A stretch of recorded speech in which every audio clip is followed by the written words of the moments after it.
Antara syariat, tariqat, hakikat, ma'rifat ini adalah 4 hal yang tidak boleh dipisahkan. Syariat tidak bisa dia berdiri sendiri. Tariqat tidak bisa ia berdiri sendiri. Hakikat tidak bisa ia berdiri sendiri. Ma'rifat tidak bisa ia berdiri sendiri. Maka ma'rifat itu puncaknya adalah syariat. Puncak syariat itu adalah tariqah. Puncak tariqah itu adalah hakikat. Dan puncak hakikat itu adalah ma'rifat. Maka dia saling berkaitan satu dengan yang lainnya. Kalau ada orang mengaku dia ma'rifat tapi dia tidak bersyariat, maka berarti dia itu sama dengan iblis. Perhatikan. Yang tanya, iblis itu bermakrifat atau tidak?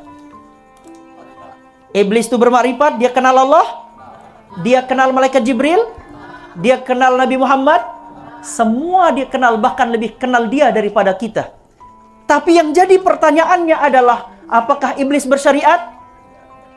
Iblis tidak bersyariat. Jangankan bersyariat, satu perintah Allah saja sujud kepada Adam pun tidak mampu ia laksanakan. Apalagi melaksanakan perintah Allah yang lain. Hanya sujud kepada Adam saja Allah syariatkan padanya. Ia tidak mampu. Maka menjadikan dia yang tadi ahli ma'rifat pun diusir oleh Allah Ta'ala menjadi iblis. Maka ma'rifat bukan puncak di dalam ilmu tasawuf.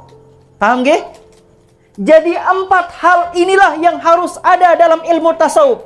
Maka kalau ada orang mengatakan, dia barok nam dait makom syariat katanya, maka berarti orang itu tidak paham tasawuf.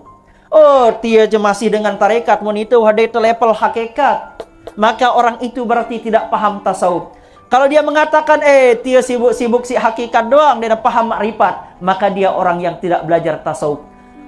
Manakala ada orang belajar tasawuf, maka dia harus memahami 4 hal ini tidak terpisah satu dengan yang lainnya. Paham? Ketika dia belajar syariat, maka dia harus tahu bagaimana menggunakan dan mengerjakan syariat itu.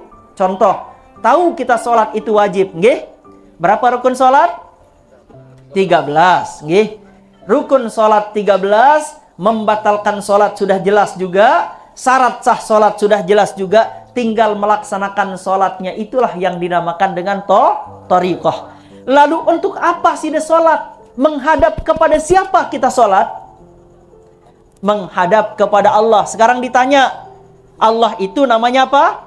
Hakikat. Hakikat segala amal ini adalah untuk siapa? Allah. Oleh karena itulah sebelum sholat kita baca niat, usalli fardul isya'i 4 rakaatin mustaqbilal adaan ma'muman lillahi ta'ala. Itulah dinamakan hakikat. Pada intinya saya sholat ini bukan untuk diri saya, tapi ini adalah untuk Allah. Untuk Allah. Segala amal ini untuk Allah. Maka mengetahui syariat, oh ternyata ini sholat namanya.